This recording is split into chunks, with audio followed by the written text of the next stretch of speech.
Kung ang utak ni Carollo ay kumalaban sa halimaw na si Pito, sino ang mananatiling buhay? Ka-Hunter, ihanda ang utak mo dahil matindi to. Kamusta mga ka-Hunter? Isa na namang pasabog na laban ang pag-uusapan natin ngayon. Si Carollo Lucilpero ng Phantom Troop laban kay Nefer Pito ng Royal Guards. Parehong specialist, parehong malalakas, pero magkaiba ng style. Isang utak kontra sa isang halimaw. Kaya ang tanong natin, kapag nagkaharap ang dalawa, sino ang tatagal? Round 1, physical na laban. Si Pito ang mas malakas. Diretso na tayo. Pagdating sa lakas, bilis at instinct, lamang na agad si Pito. Di biro ang physical stats niya. Kahit si Netero na may 100 type Guanyin Bodhisattva, hindi siya nasaktan kahit tinamaan directly. Samantalang si Carollo, kahit hinahangaan ni Silva Soldic, sa kanyang body skills ay isang tao pa rin. Conclusion, sa brute force walang laban. Round 2, pero teka, may plano si Carollo.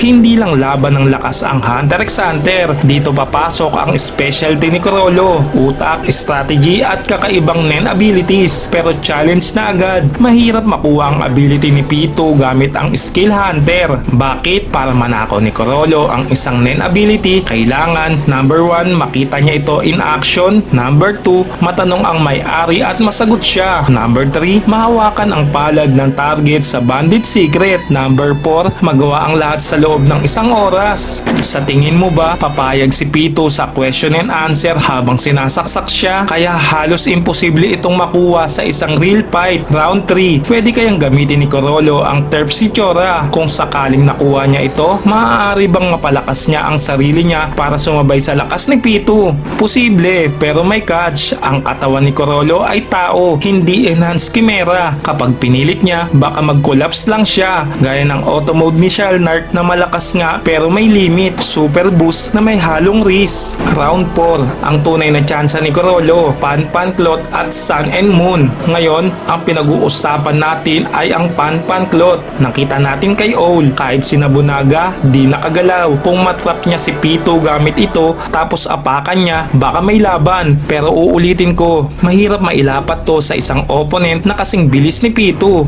At alam naman natin si Pito, siya ay cautious. After pinatay niya si Kite, laging alerto na siya. Ang Sun and Moon naman, kailangan ng 3 to 5 seconds na contact para mag-mark. Eh kung si Pito nga ay hindi tinamaan ng husto ni Netero, paano pa kaya si Carollo? Kung hindi siya makahanap ng perfect setup, hindi aabot sa 3 seconds si Carollo ng buhay. Round 5, pero paano kung may paghahanda? Ito ang wild card. Tandaan, natalo ni Carollo si Hisoka dahil sa plano. Ginamit niya ang double nen users, pinlano ang paligid, kinontrol ang tempo. Kung ganun din ang gawin niya kay Pito, posible na makahanap siya ng opening para itrap ito gamit ang Pan-Pan-Clot o kaya makapuntos gamit ang Sun and Moon. Pwede rin niyang gamitin ang distraction tactics, clones o location advantage para makuha ang upper hand. In short, kung may preparasyon, hindi imposible na maging patas ang laban. Kaya ka-Hunter, anong say mo? Biglaan ang laban, panalo si Pito.